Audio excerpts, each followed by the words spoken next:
What's good? It's your boy Make It Bang, and I'm here with a beat breakdown for my track Goat Talk off of Mike Smith's album Thinking Out Loud. Tell a motherfucking DJ turn the music up.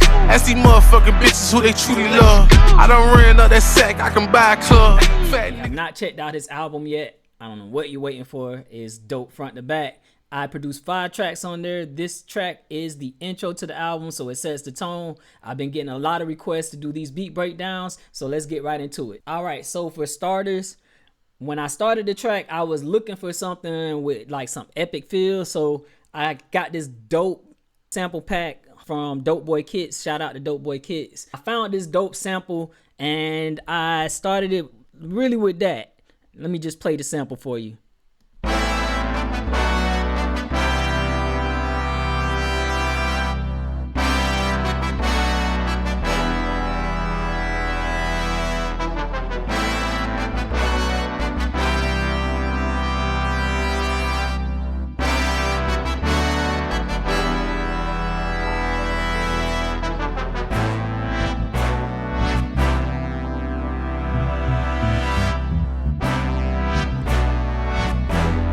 Heard the track, you should already hear it.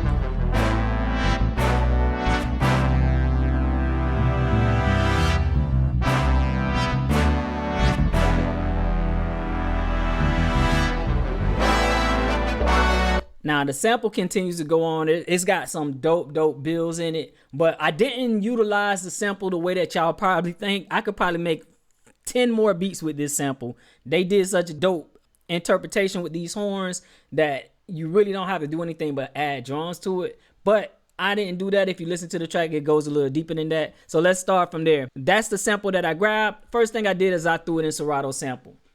Now, the sample was a little slower than I wanted. The original BPM, I think, was like 87. I sped it up to 96. Serato sample is great for this because when you throw it in there, it syncs up with the tempo of the song that you're already working on in your DAW, if it's FL, whatever. I'm using FL. So it syncs up automatically with it. You just hit that little sync button there. You can see it. So it's synced with the tempo already. Now, what I generally do when I drag in a sample, I like to chop the sample up. I used to use drum machines and MPCs, so I like to chop it up. But I went through the sample and I looked for the parts that I really wanted to use. Normally, I just click the find samples button and then I'll start fine tuning it by moving these things over. I've already chopped it up, and this particular key is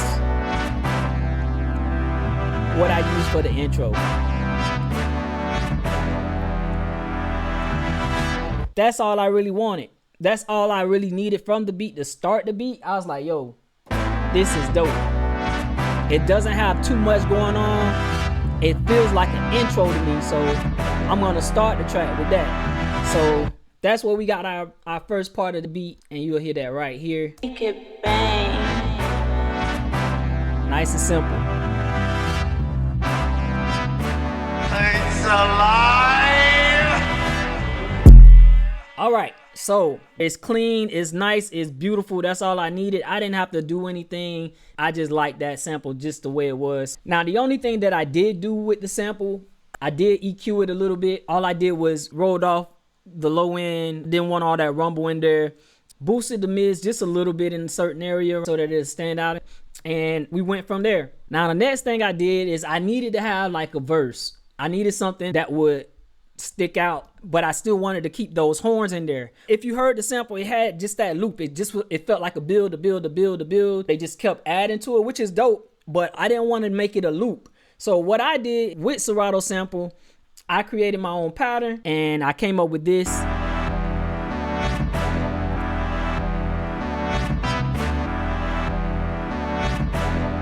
Now, with me, I like to feel like what I'm doing, so all I did was just with the chops, I just went in there.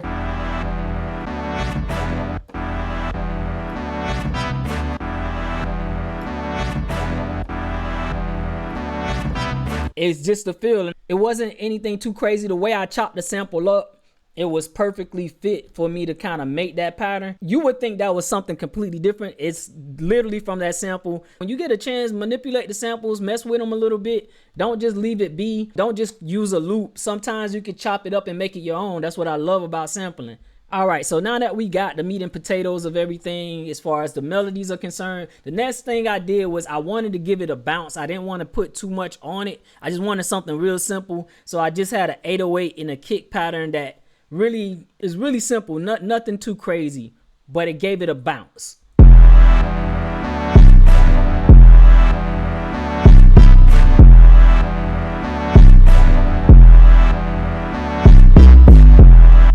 Since we're in the key of E, we started with the root note. I went down just your regular drop and I kept it there. We just stayed on the E and then we just fluctuated down.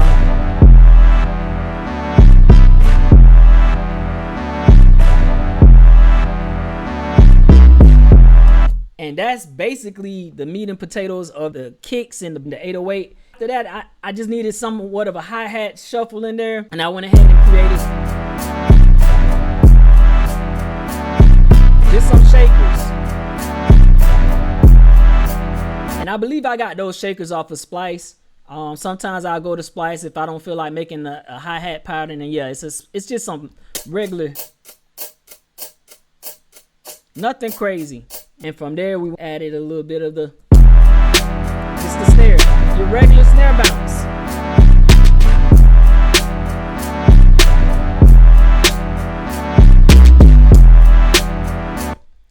All right, we got your regular snare bounce and then a crash on the one. That's it.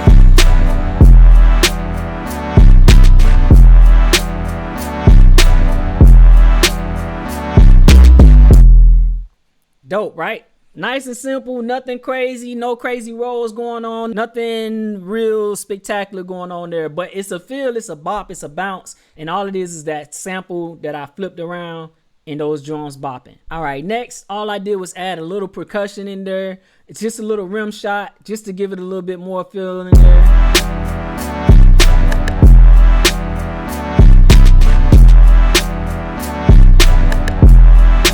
Just a little rim. But this is what really gave that verse a little bit more. I found this really dope sample on Splice. I needed some more sauce for the verse. I needed something that would give the verse a little turnaround. I added this sample that I found. I did a little tweaking and modifications to it, but this is how it sounds in the track.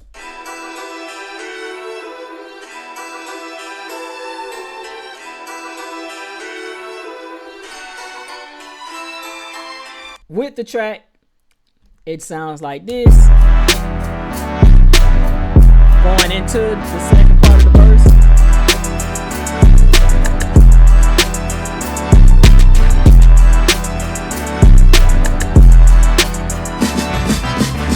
Now that sample originally didn't sound like that. Originally when I, grabbed it, it's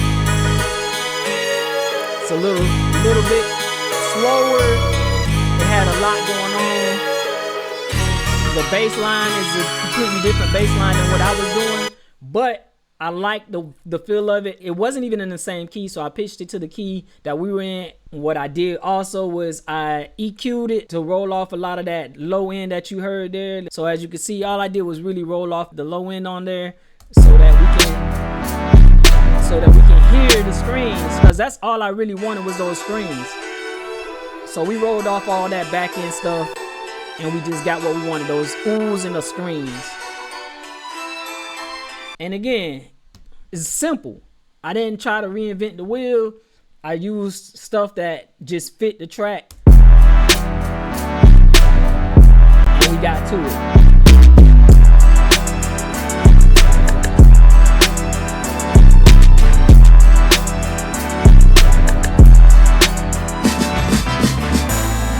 All right, so this is the turnaround. I'm gonna play the turnaround here, which is like the break section. This is where I keep getting a lot of my questions. Is like, bruh, where you found that sample for that drum break? Did you make the drum break? I'm gonna break it down for y'all. It was a little tedious, but I did it myself. So I'm gonna go ahead and I'm gonna play that turnaround so that y'all can hear it.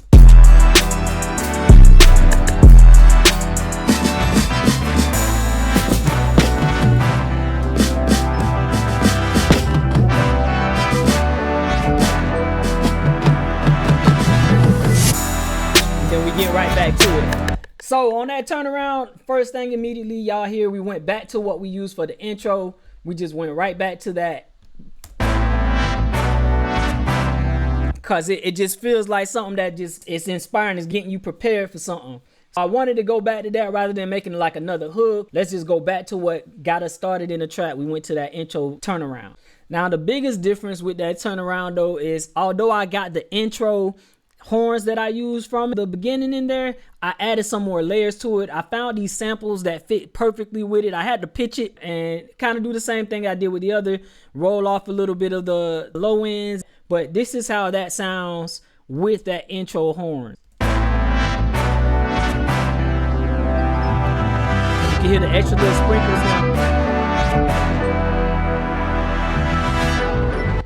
now. These are two different samples. I love digging in the crates, man. So sometimes it takes a little bit of time, but I like to find the perfect matches and blends. You would think that those bells and everything were part of that sample from that horn pack that I got, but it is not. These are two completely different samples that just fit the track perfectly, and they sound like this by themselves.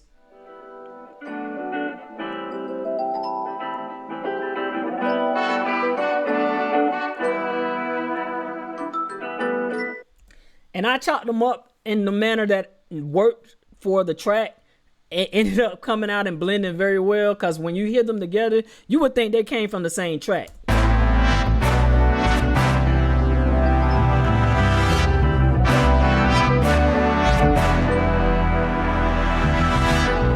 So there we go. We got our break section right there. But what really makes this track stand out and what really gives it that oomph and that thing that makes people like, oh my God, is the drum break. So that drum break for that section was pretty tedious.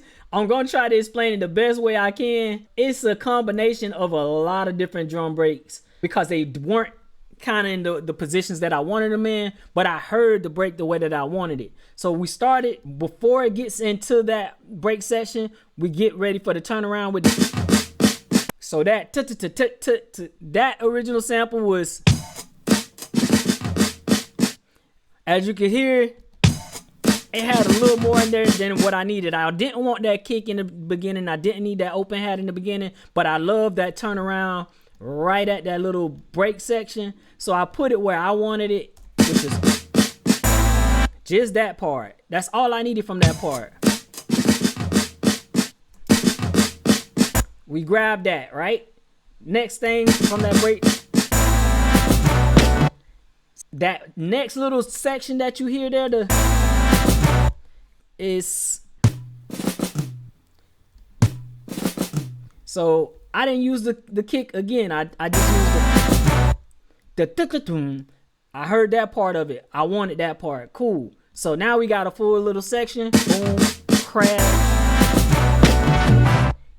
Now we go to the next section of that drum break.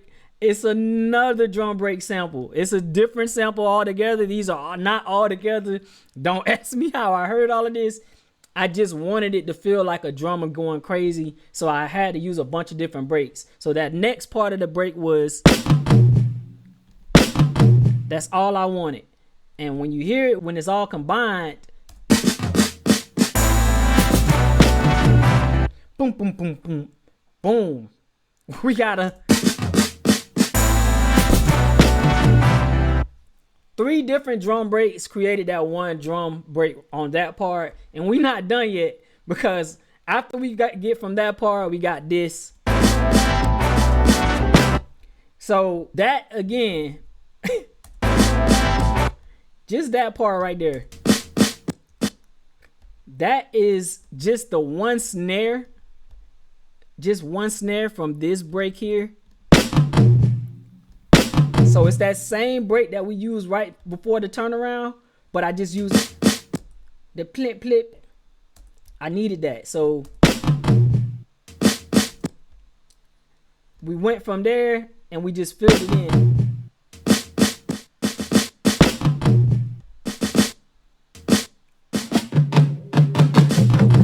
This was literally a bunch of different drum breaks that I pieced together and created my own break. It wasn't a loop. I get a lot of people asking me where I got that loop for the drum break from. It's literally the combination of a bunch of drum breaks. Except for this last little break section right here, I kind of used the whole section.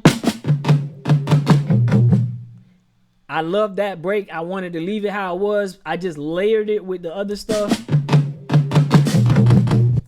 So when you hear it all together, it sounds like it might have been one drum set. It's a bunch of different drum breaks all together. And the total package was...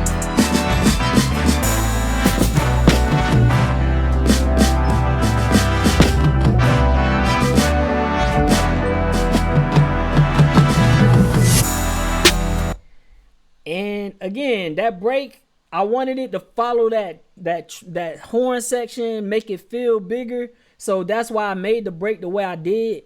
If the snares kind of follow the horns on there. And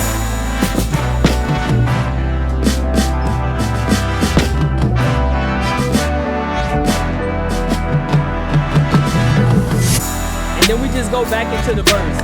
And honestly, that's the beat. We go back into the verse, and honestly, that's the beat right there. Nothing else is added. Nothing else goes back in there. It's literally that first loop section that I made for the verses, that turnaround section, and then it's just Mike's vocals getting on there and just making this track sound big. For the most part, man, that's the beat breakdown. That's the total of it. You know, you got the drums, just simple 808, simple kick, simple snare, nothing crazy. The most complicated part was that drum break section. And I appreciate all the support, all the love that the track has been getting, the album has been getting. I want y'all to make sure y'all lock in, tap in with Mike Smith, man. He one of the dopest artists out of Miami, one of the dopest artists I've ever worked with. Work ethic, all of that. Music already stands alone. Like I said, I produced 5 tracks on there. 2 of them were the singles, Different, and the one with T Grizzly called G Code. I'm gonna do a beat breakdown for those also. I kind of did one for Different because I actually made Different on Instagram Live. He heard the beat, I sent it to him, and he made the track. But I'll go over the beat breakdown on that one. And G Code, we're gonna get back to it. With that being said, thank all of y'all for your support, man. If you really want to support me, subscribe to the channel. I'm gonna be posting more content like this if this is the stuff you like, along with some other things. I got a lot of stuff in the works. When it comes to beats, sometimes I have an idea for what I want to do. Sometimes I need inspiration. It may be a sample. It may be a patch from a VST. Just a sound that sparked that interest. This particular track, that sample did it for me. And I was able to build on top of that. Tap in with me. We're going to listen to the track all the way through one more time. Make it bang. Make it bang.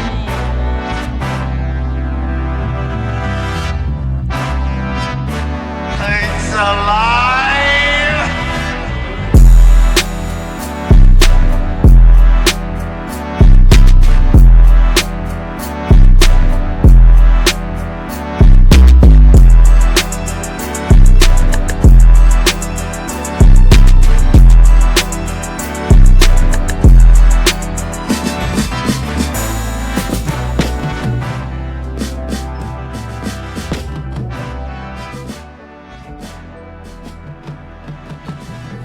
Tell the motherfucking DJ turn the music up.